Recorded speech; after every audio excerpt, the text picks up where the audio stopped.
You're listening to the Free Thinkers Club Podcast Network.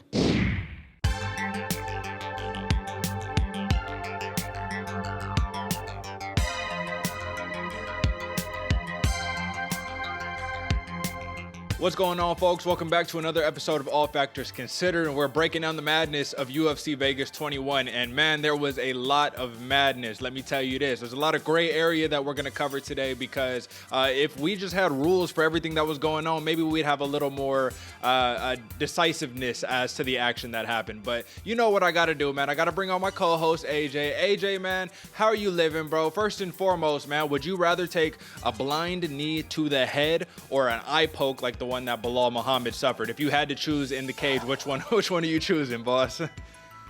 That's an incredible, that might be the most difficult question you've asked me so far, Derek, man.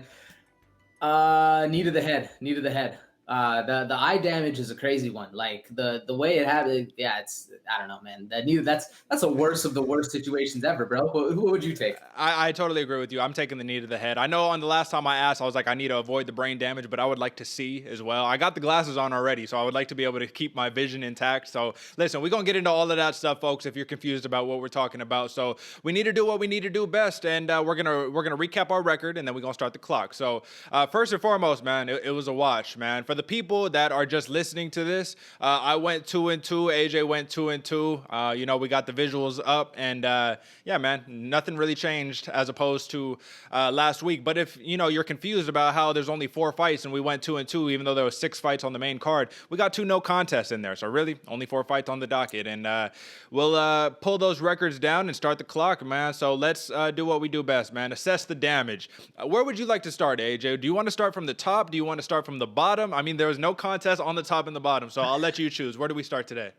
I'd say we start on the bottom. Start on the bottom because it's a little, it's a little less gray, I guess. I don't know. It's hard to explain. Let's start there. No, understandable. So, all right, first matchup on the docket, which was supposed to be a barn burner, right? We got Eric, your boy Anders, versus Darren the Dentist Stewart. And I'll tell you what, man, we haven't seen these dudes fight in a little bit of time, respectively, on both ends, but they came out, and I was surprised, man, because Eric Anders looked like the best Eric Anders that I have ever seen, and Darren Stewart, the narrative was that he couldn't really train because in Europe they got these crazy COVID restrictions and whatnot. So what did he have to do instead? He had to go train at like the park and like do pull-ups on, you know what I mean? Like random things in the park and, do push-ups on park benches and things of that nature. So, I mean, excuses aside, man, what stood out to you in that bout before the no contest took place?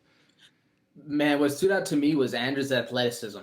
He really showed the fact that he's been there for years doing, moving around, bouncing around, doing all this stuff. And that was like the most impressive factor to me. And for the dentist only training, old Rocky style, straight hobo at the park, doing pull-ups and stuff, he actually looked really good. It didn't seem like he had ring rust or anything, but man, what stood out to me most was Eric Anders' athleticism. What about you? Well, I will say Eric Anders looked like and they said it on the broadcast too, he looked like a 205er. He looked like he was a light heavyweight fighting at middleweight, man. The dude is huge. I've been listening to a bunch of pre-fight interviews that he was doing, and he had said himself, he was like, this is the best shape I've been in my entire life. My last fight was not a representation of how I actually fight. And yeah, man, dude was ready. Now, here's the thing, man. I felt Darren Stewart was a little relaxed, which is very good. You know what I mean? No pressure, but it felt a little too relaxed. And he was doing a bunch of that flowy Israel Adesanya type stuff. And while that's like totally cool, man, he got pieced up because of it. And I think that I think personally, this is my thoughts. I don't think he was taking Eric Anders as serious as maybe he should have, because nonetheless, regardless if you don't think that Eric Anders is the most technical MMA fighter, which he's not, if you don't think he's the greatest MMA fighter, which he's not, he's a tough outing each and every single time. Like, you're not just getting him out of there. Like, it's going to be a dogfight. And that's the one thing I talked about, right? He could make it a dogfight, which is what he did, and had the dentist on shaky legs, man. So ultimately, the fight was very, very short. We didn't get into the second round, right? I think that knee was like right at the end of the first round. So only 1 round worth of action, but let's talk about the no contest, man. So we just talked about this, dude. This is why it's amazing. This is why I was screaming on my couch when I saw this, is because we just talked about Peter Yan losing via disqualification because he knees Aljamain Sterling in the head. Now we had a little more of is the hand down or the knees down? What was really going on? And this one, it was much more clear, man. Darren Stewart was just on like hands and knees, and Anders just threw that knee knee in there, and you know, it was super illegal. But you had pointed out, and I didn't see this, you pointed out that he almost, Anders almost hit Darren Stewart with an illegal knee earlier in the fight. Tell me about that. Like 30 seconds, maybe like 45 seconds before, when he was still hurt on the ground, he threw a knee, and it either caught him in the chest. I'm trying to remember exactly what happened. It either caught him in the chest or just missed. And he was still on the ground, still illegal. And then like I even screamed at that point. I was like, oh no, not another illegal knee. And it missed. I was like, oh, okay, cool, thank God. 30 seconds later, you see him do it again, and I literally saw him posture up and throw the knee. I was like, oh my God, like you had your chance. You can't get lucky twice, man. You have to watch it back, because it was crazy to me how they were saying that they're measuring intent. One of the stipulations of making it a no contest was the intent of Anders. Like, how do you gauge intent when he threw the shot 30 seconds before? 100%. And that's kind of the crazy thing, right? Because when we're relating it back to Petr Yan, we're saying this is a middleweight fight that these aren't even two ranked dudes. So this is more or less, don't get me wrong, I don't want to be like hating or whatever. This is kind of a meaningless contest, you know what I mean? As opposed to a championship bout, you know what I'm saying? So how does this one get ruled the no contest, and the championship bout, a belt changes hands simply because, oh, well, we got to call it a DQ, right? It's been, and that's what's really confusing, man. So I agree with you. I think that like Dana White said, when he was asked if Petr Yan threw an intentional knee, he was like, he didn't slip and fall into the dude. Like, he threw the knee. Same thing for Anders. He threw the knee. And Anders, even though he was super apologetic, was like, dude, that's the last thing I want to do is cost the fans a fight, cost us some money, do all that.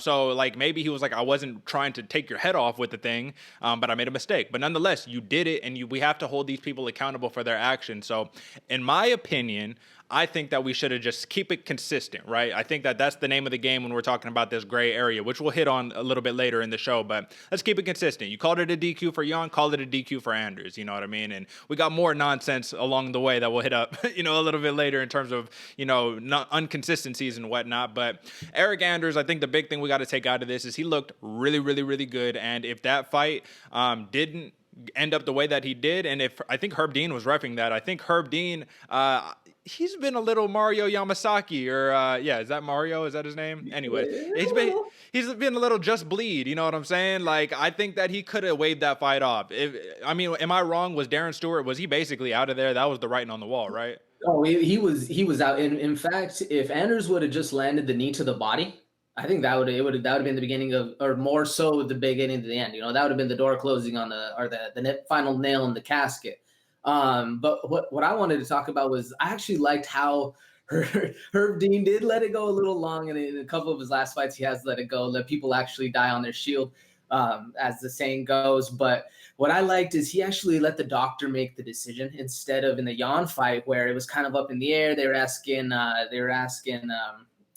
Funky M, Aljo Sterling, that like, what do you want to do? They were putting it on the fighter, which is a hard thing, man. Every fighter, you think, I want to keep going. You don't want to look like, soft in front of the entire MMA fandom.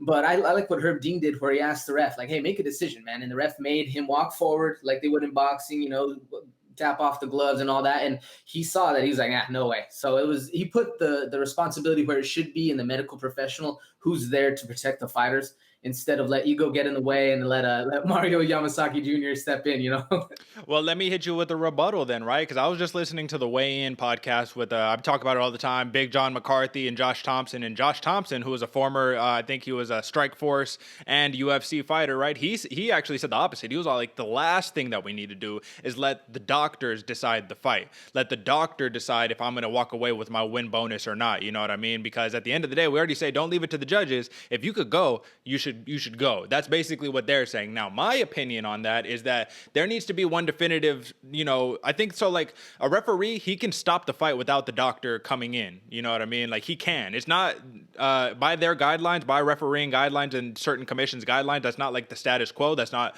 the procedure that you're supposed to follow, but you can still do it, right? Now, my thing is for the doctor to have Darren Stewart walk forward, and Darren Stewart walked forward pretty fine. You know what I mean? You could tell dude was a little on shaky legs or whatnot, but dude looked fine, right? And doctor says, nah, you know what I mean? He's done.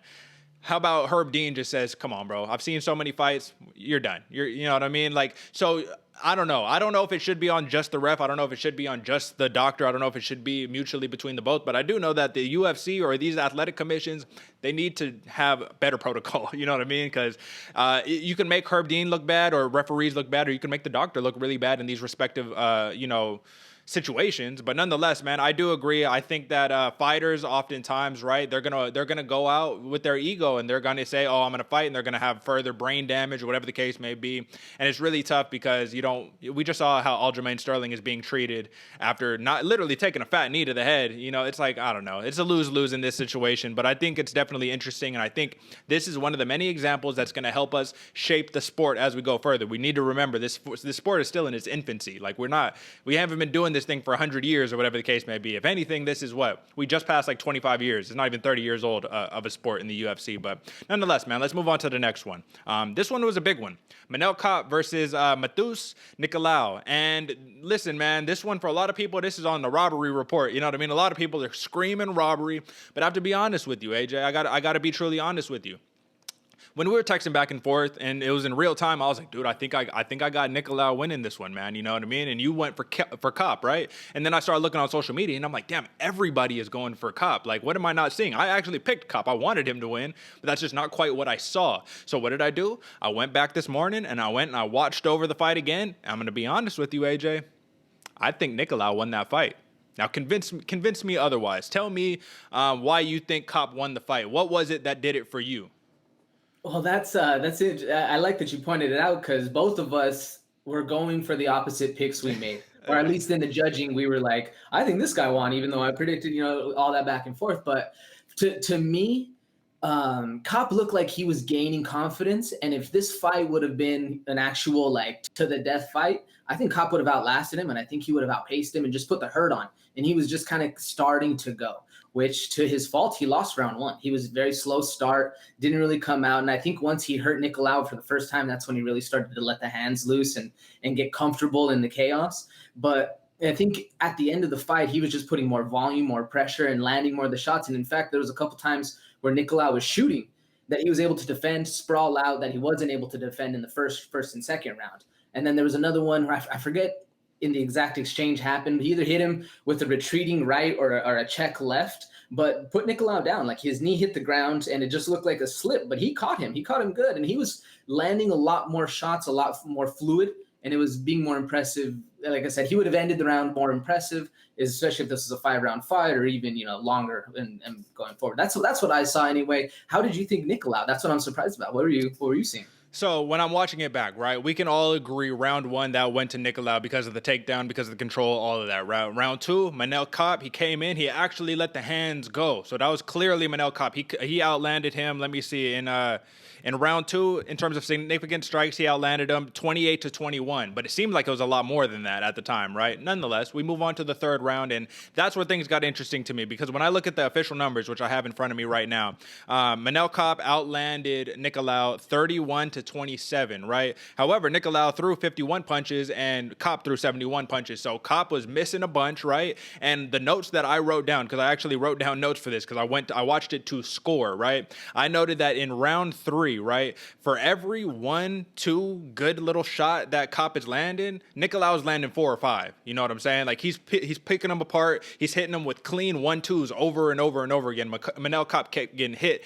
and hit and hit. And the power as opposed to the pitter-patter, you know what I'm saying? I think that went to Nicolau, right? Nonetheless, the thing we also got to take into consideration is that ring or octagon control, right? That counts for a lot of people. For me, I'm like, dude, you're walking forward, but you're staring in the mirror. That was my big problem with Kape, is that he just kept staring at Nicolau, following him around. And the best thing about Nicolau, like I said in the preview show, he's a former amateur boxer. Dude's footwork was incredible and his movement was incredible. And I think that's what stopped Kape from getting going. You know, he just tried to set too many traps and tried to set it up too clean. So nonetheless, you know, long story short, rant over, you know what I mean? I ended up giving the third round to Nicolau because he had too many moments where he was outshining Kape. And here's the last thing that we need to consider, and Big John said it himself. If you're a fighter and you leave it that close to the judges and you still have all that energy at the end of the fight, when Kape is sitting here, hand raised, you know what I mean? I'm like, bro, you're not even tired. It looks like you could still go another 3 rounds. When you don't leave it all out there, whether you won in the eyes of the fans or not, in terms of the popularity or not, you leave it that close to the judges, man. What you expect to happen? You know what I'm saying? That goes hand in hand with exactly why I thought Kape won. He could have gone more rounds. He could have lasted longer. That's an excellent point that I never thought of, Derick. And Derek Lewis was talking about this in his fights. He's like, I love leaving it to that last 2 minutes. Then I'll just empty the tank, let it all out. And that's how he ended up with a miraculous Volkov knockout and a couple other late fight knockouts that he's had. But if Kape would have done that, then he would have solidified. You know, like we've said all the time, don't leave it to the judges. Like we just said before, you don't even want to leave it to the doctors. So I firmly agree with that, and I want to watch it again because I think Nicolau was hurting Kape and definitely putting the pressure on and definitely doing it. But I just thought Kape was just outpacing him and just putting more on him. And I guess the numbers show he was throwing more but missing more. So yeah, it's an interesting thing because I do agree. If he would have just not left some in the tank, if he would have left it all out there on the field, he might have got a finish. And that's the thing, man. He was in a tough spot already, and now this is the absolute worst case scenario for Manel Kape. This is like doomsday for Manel Kape because you come in as a former bantamweight champion out in Ryzen. Now Ryzen looks terrible too as an extension of Manel Kape. It's rough. It's rough all around. You know what I mean? Because ultimately, what we wanted was, I thought the UFC was trying to more or less, just kind of fast track Kape up to the rankings and whatnot. But now, dude, it's going to be tough to even stay in the promotion. Josh Thompson was a little rough, but he was all like, dude, there's no reason. You might get cut. You haven't really shown the UFC why they should keep you around. I disagree. I think that he's shown that the talent is all there. He's still just a little gun shy, man. If he would have came out in round 2 the way that in the whole fight the way he came out in round 2, where he was just coming ahead, throwing the hands out, he was throwing 4 punches and he wasn't landing the first 2, but he was landing those last 2 punches and bunches, extended combinations. I talk about it all the time. Nonetheless, man, it's a learning lesson, man, and Manel Kape's gonna have to figure something out for the next one because the pressure is gonna be all on him. Just like earlier in the prelims, if you didn't watch, folks, Jin Fry.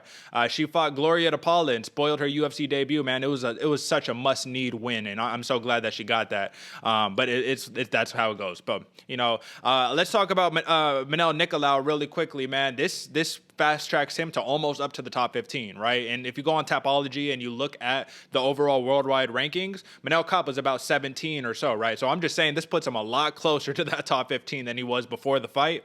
And, we'll talk about matchmaking in a second, man. But I do think that this was a big win. Whether it was counts or not, you know what I mean, in the eyes of the fans, in terms of the UFC logic and the MMA math, big win. Do you have any last thoughts on this one, or do you want to move on to the next one? MMA math makes me laugh, Derek. That's it's an oxymoron in itself, my brother. But no, that's I'm good.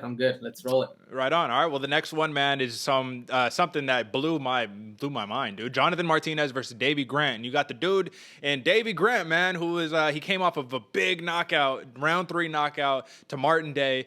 Follows it up with a round 2 knockout over Jonathan Martinez. And I'll tell you what, man, this fight taught me, or this matchup taught me a really valuable lesson. And that lesson is that being unorthodox can cause people a lot of problems, man. And I think that's what we saw in this orthodox versus southpaw matchup, but it wasn't really that. In reality, what it was Davey Grant, dude, he's a switch fighter. He's switching all day long. Left, right. You don't know where I'm going to go. I'm going to hit you here, loopy shot here. He got dropped in that first round, man, but he came back with a vengeance, and I think he went to show that experience counts. Jonathan Martinez, he got all the street fighting experience, but Davey Grant's a true OG of the game. So give me some thoughts, some impressions from that fight. I was very impressed with Davey Grant. Like not in the fact that I thought he was like a dominant force controlling the fight, like he's gonna steamroll everybody, but he was throwing such weird angle shots that when you're in there with somebody who doesn't normally just throw down the pipe 1s, 2s, and even hooks like normal, and he was like doing weird, like just his body pressure, like posture was so strange. I was thinking, man, this guy is a tough puzzle to solve, almost more tough than an Israel Adesanya who's so smooth and flashy. That's almost easier than the guy who's kind of like kitschy and doesn't really exactly move how you'd expect him to. It was very impressive, and I was big on Jonathan Martinez, man. I was really shocked from the knockout, and this was one of the fights where I think you could have let him go a little longer. He was coming back. His head definitely hit the canvas going up. And the call was there, totally understandable for this shot. But I think he could have. They were wrestling. He was grabbing the leg. I think he could have let it go a little longer to see what he had. But I mean, at the end of the day, you can't deny a TKO knockout. Davey Grant didn't leave it to the judges. That's what you want to see at the end of the day, man, and it's impressive. Yeah, no, I agree, man. And that's one of those interesting things where I felt like Jonathan Martinez, you could see it in his face right after he gets dropped. Dude just looks at Davey Grant, just smiles, shakes his hand like, dude, you got me. Good one. You know what I mean? I'll be back, but that was a good one. And that's what I love to see. But ultimately, this showed me that Davey Grant also, another big thing that stood out to me was that he literally said, if I stay on, so he took like what Bilal Muhammad should have did to Leon Edwards, but he did it very well, right? He just said, if I stay in front of you, if I'm throwing strikes at you nonstop, and watch the fight back again, because I watched it again today, and he's just throwing nonstop. Like Jonathan Martinez cannot get a chance to just sit down and like set up his strikes, and I think that messed up Jonathan Martinez's timing. And honestly, though, if the fight would have went all 3 rounds, man, I think it was starting to look bad for Grant with those calves, man. His calves were getting beat up, and Jonathan Martinez is this is the big learning lesson. Yeah, he dropped him with the big hook or whatever. I think it was like a left hook or whatever. But you got to let the hands go more, man. He loves throwing the kicks, but you can't just throw the kicks. You got to set up the kicks with the strikes. And unfortunately, Davey Grant is a tough puzzle to solve, man. And like I said, these are 2 huge knockouts, which once again, this is another guy where I'm just like, okay, dude, well, bantamweight, where do we go? Where do we put you, Davey Grant? Who are you fighting next? And it'll be an interesting one to talk about in a second. But this was a huge win, man. I can't even state how big of a win this is, but I say that I think that this is a great learning lesson for Jonathan Martinez, because though he has a lot of hype behind him and whatnot, I truly do believe that this is going to be one of the lessons that he's going to learn that's going to propel him so much further to actually get up into the upper echelon of the bantamweight division, because nothing stings worse than, being really highly touted, having everybody pick for you, being a betting favorite, and then getting starched like that. And I'm not gonna say he got starched necessarily, but in that second round, man, it was all Davey Grant. Like there was no Jonathan Martinez in that one. He left the dragon in the first round. So Davey Grant, he's dangerous. He just slayed a dragon, man. It was beautiful to see. And you know what I'm saying? This is just going to chalk it back up to hitting the drawing board for good old Jonathan Martinez, man. And the next fight, unless you got anything. Do you got anything else on that one? No, man. 50K Ige, bro. 50K Ige, man. Let's make it 100K. Why don't we, man? Because this dude, he just one punch is all it took. And I say that literally, not even, hyperbolically. One punch is all it took. This is not the fight that I expected to take place, man. Or at least this is not how I envisioned it to take place. But I want to ask you, man. So, folks, if you didn't see it, I'll give you a very vivid representation of what happened. These two, Dan Ige, Gavin Tucker, feeling each other out, staring at each other. Gavin Tucker, for whatever reason, decides like this is like a street fight or whatever. He's like, I'm just going to hit you with the fake one and drop the 2 down the pipe and just bink. Good night. That was it. That's all it took, man. A right hand from Dan Ige, who was lightning quick. Do you think the moment was too big for Gavin Tucker? What happened here, man? This is not the Gavin Tucker that we normally see. Yeah, I think very true, and I think I don't necessarily know if the lights were too bright, but I think just Dan Ige, he was given a little too much respect and not necessarily sticking to the game plan. Because you're right, he was just filling him out, and I think this is one of those fights where it's just perfect timing. What's the saying, when opportunity presents itself, that's real. That's what lucky really is. Taking advantage of that. I butchered that saying, but this is, I think, what it is just a moment in time opened up. Ige was throwing a right hand. Nothing you can do about it besides eat it, and that's just how it goes. Sometimes that's how it is. You just get caught with one. I don't really think there was much more like preparation or practice or anything besides just the stars aligning for a fist to meet a chin. And I think Ige was on the right side of it, man. I don't know. What do you think? Well, it's just, talking about it, it really does seem like Gavin Tucker didn't respect Dan Ige. Like, he just felt like, and I think something that he said is that Dan Ige has very basic striking, right? And he does. And just because it's base, listen, man, Tim Duncan is called Mr. Fundamental, or the big fundamental, you know what I'm saying? Like, being basic is not a bad thing if it works, right? And for Dan Ige, it works. It didn't work against Calvin Kattar, who had all that reach and whatnot, but like I said before, too, Dan Ige with the 5-inch reach advantage is going to be really tough for Gavin Tucker to close distance. And what happens when he tries to close distance? You get knocked out. So that's why when you have such a discrepancy in the reach, you have to set up those takedowns or set up that big strike or do something to gauge the range or whatever, man. And like I said, man, I just anticipated that closing distance would be hard, and it's tough. 5 inches that's a lot of inches, man. You know, we can't just say that doesn't mean anything. So ultimately, this fight lasted, I don't know what the official time was, man. It was probably like 25 seconds, something like that. It literally lasted 1 punch.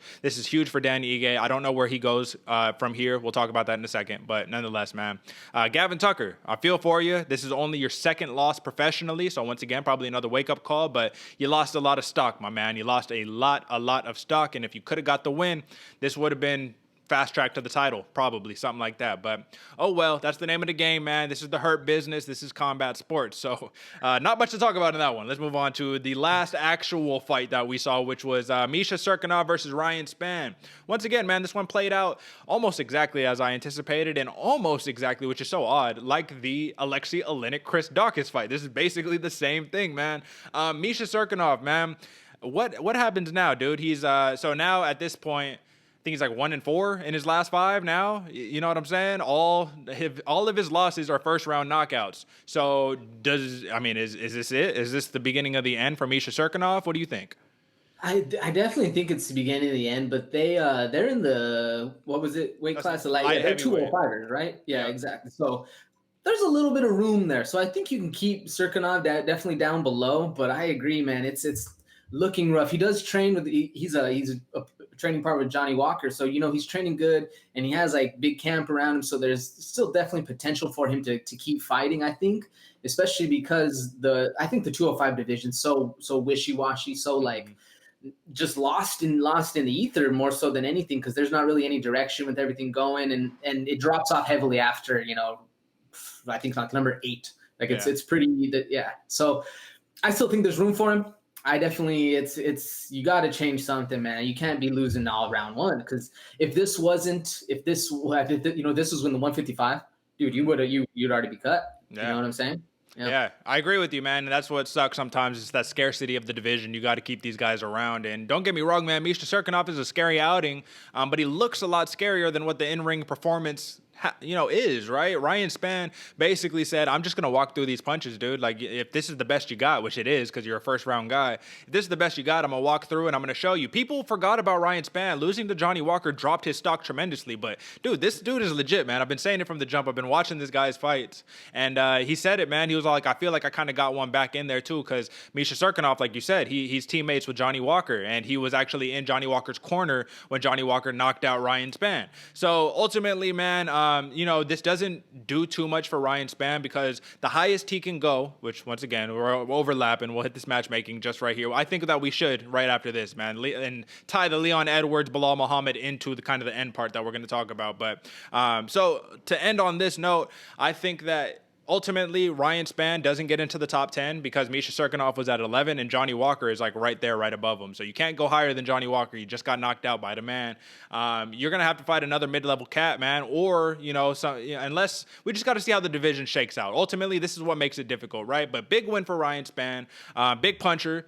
He's known as a submission guy because I told you he is a submission guy. He's got like 11 of those submissions on his record or whatever. But nonetheless, big puncher, man. He can get you out of there, and he's a fun outing, man. But this dude I think he needs to get a little more limelight in the media, man, so he can make that big push for potentially get up there for a title shot after my man, Magomed Ankalaev, though. You know what I mean? That he needs the title shot first. You know what I'm saying? That man is hungry. But nonetheless, man, interesting bout of fights. Let's move on to a little bit of matchmaking, man, and then like I said, we'll tie in that main event here in a second. There we go. Let's keep it pushing, man. So there's only 4, we only got like 2 fighters, really, 2-3 fighters or 4 fighters, something like that. Yeah, 4 fighters that we're matchmaking for. 4. All right, man. I know my brain doesn't work sometimes. Let's start off with Ryan Spann since we're just talking about him, man. Here I'm gonna give you one. And I thought this was a little bit interesting. And I think it's not fair in terms of the rankings, in terms of the MMA math, but I like it, right? What about a fight off of a dude who just came off of a loss, but he's still very highly touted in Nikita Krylov? I think that could be a really interesting bout. I was thinking the same thing. And I was trying to give Spann somebody on a win streak, like on getting a dub in their last match. But it makes it hard because all those people, I think, deserve a lot higher up. So I was feeling like Nikita Krylov versus Volkan Ozdemir. Need to go at it. Just kind of see. It's either one of those two.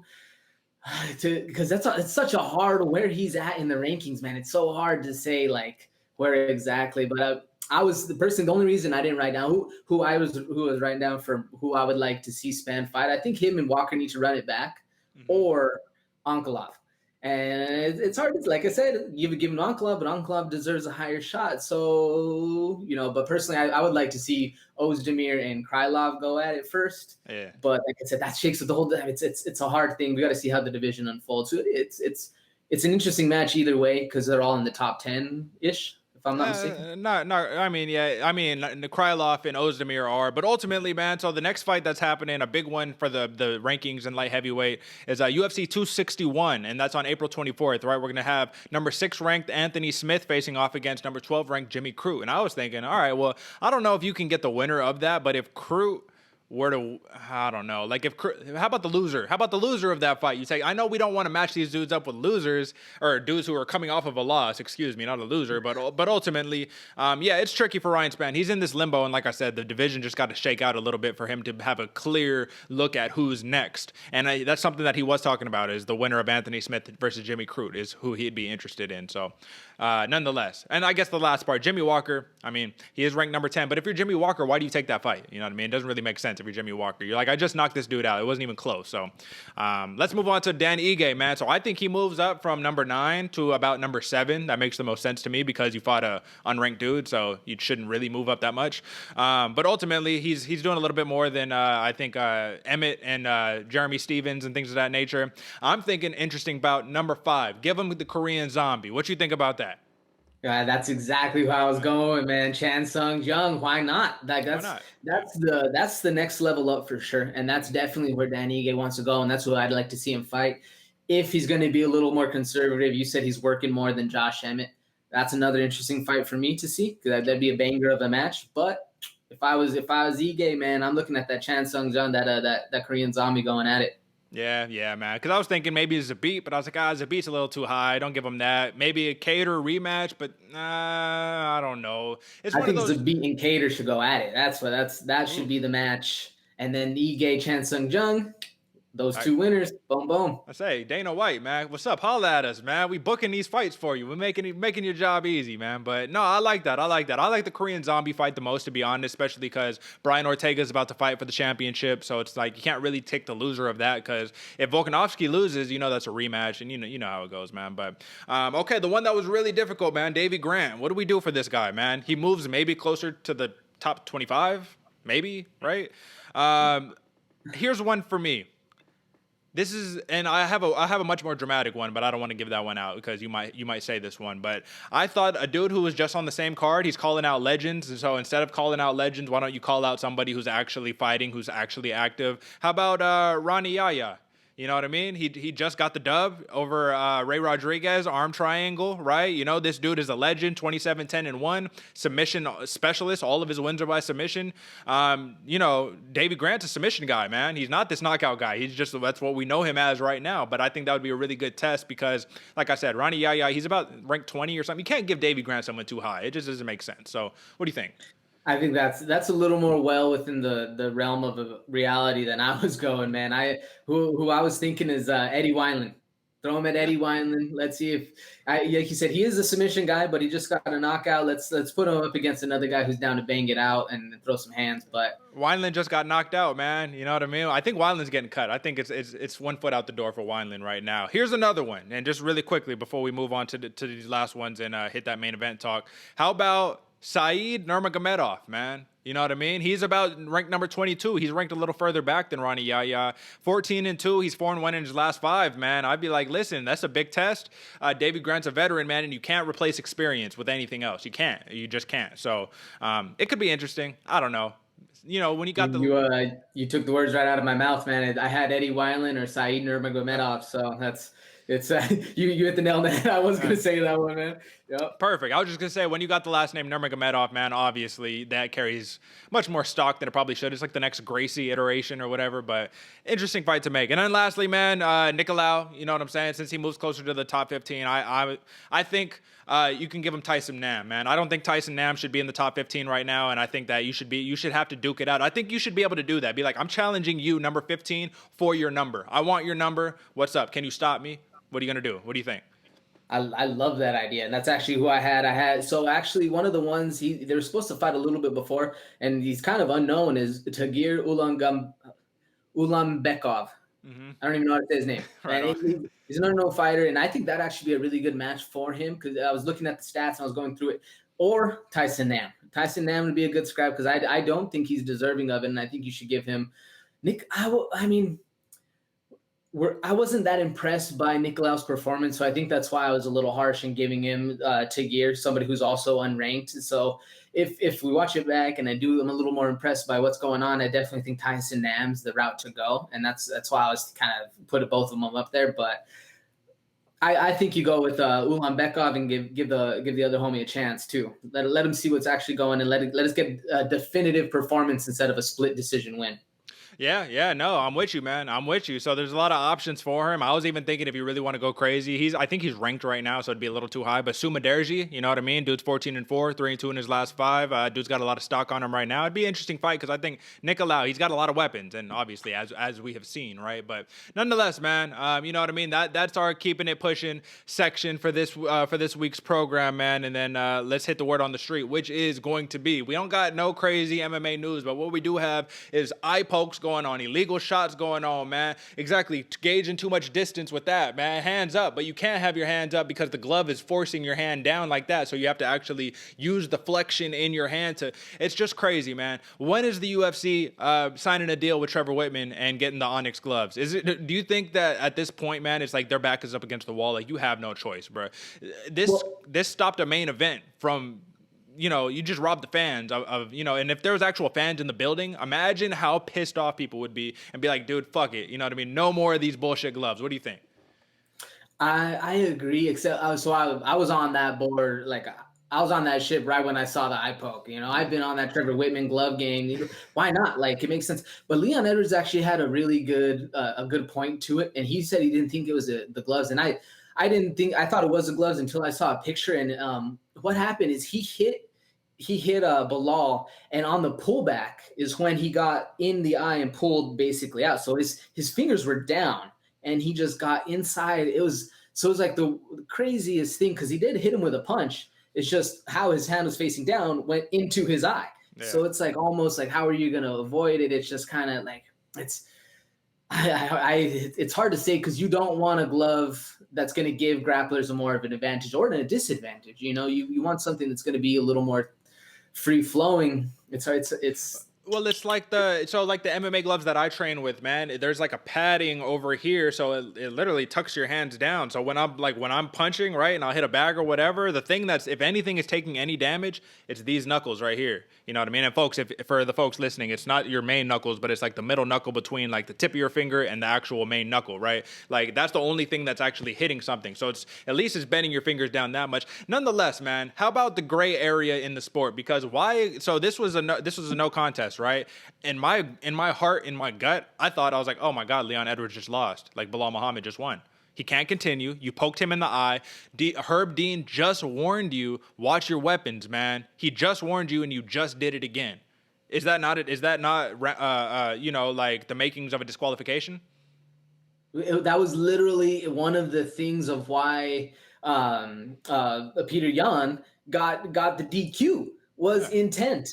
And you just got warned 30. I was going on about the Anderson thing. You just almost need to do 30 seconds before. You just got warned 30 seconds before. Watch your weapons. Keep your hands. He even did he stopped the fight, hold him hands up, hands down. Like there's no, so like that. It's like you said, the gray area. That's the most frustrating thing is that right there by the rules. Because going back to the Anders thing, why they did no contest was because it didn't complete round 1.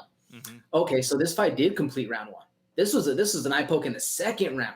Like, So what do illegal knees not the rules for illegal knees not count for an illegal eye poke? They're both illegal. They're both a strike that's going to stop the fight.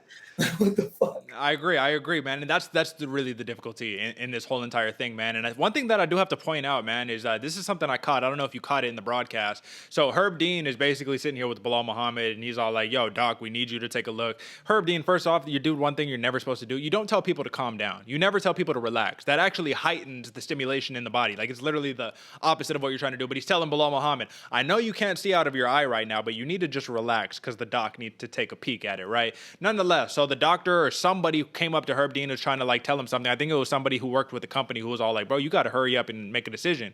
And Herb Dean was like, "Will you just leave me alone? Like, get out of my face, bro. You know what I mean? Like, let me handle this." You know? And so that went and showed me right there. I was like, "Oh, this isn't nearly as organized as I thought it was." It was like Herb Dean trying to scramble and be like, "Oh fuck, what do I do?" While the doctor is like, "Oh shit, what do I do?" While the commission is just like, "Oh my god." And the hardest part right now is there's no fans. So normally when the crowd is just drowning it out and you can cut to the broadcast team, you can't do that because you could literally hear Herb Dean try to whisper things into, you know what I mean, like the doctor's ear or the commission person's ear or whatever. Nonetheless, man, it's so let's just talk, but we have to cover it. You know what I mean?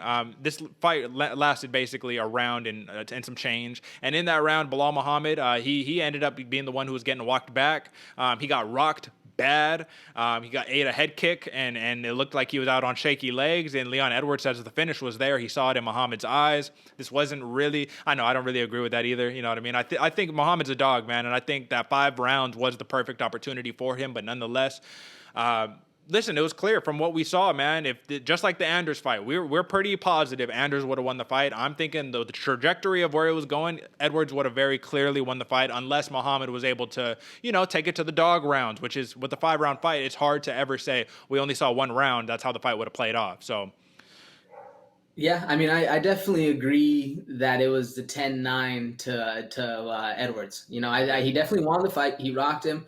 I don't know if he was out on shaky legs. He was definitely hurt. But what I liked about it, Muhammad actually came back, and once they got in the clinch, he put Edwards against the fence. So he was still there. He was still cognitively there. And yeah, I mean, I think Edwards, like I said before, is reaching a little bit with the I think I deserve a title fight. We saw it. We did see a good fight, and we saw a good scrap. And I think if we see Muhammad again, I think we're going to see a better scrap. He's one of the ones that carries a big chip on his shoulder, man, because people weren't remembering his name, man. No one putting respect.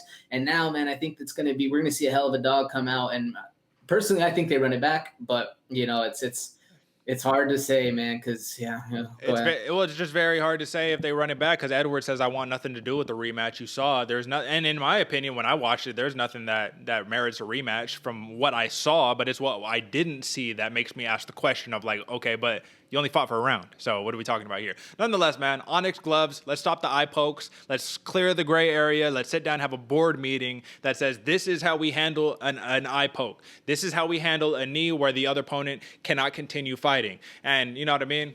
What's up? I think the problem comes down to it is commission based.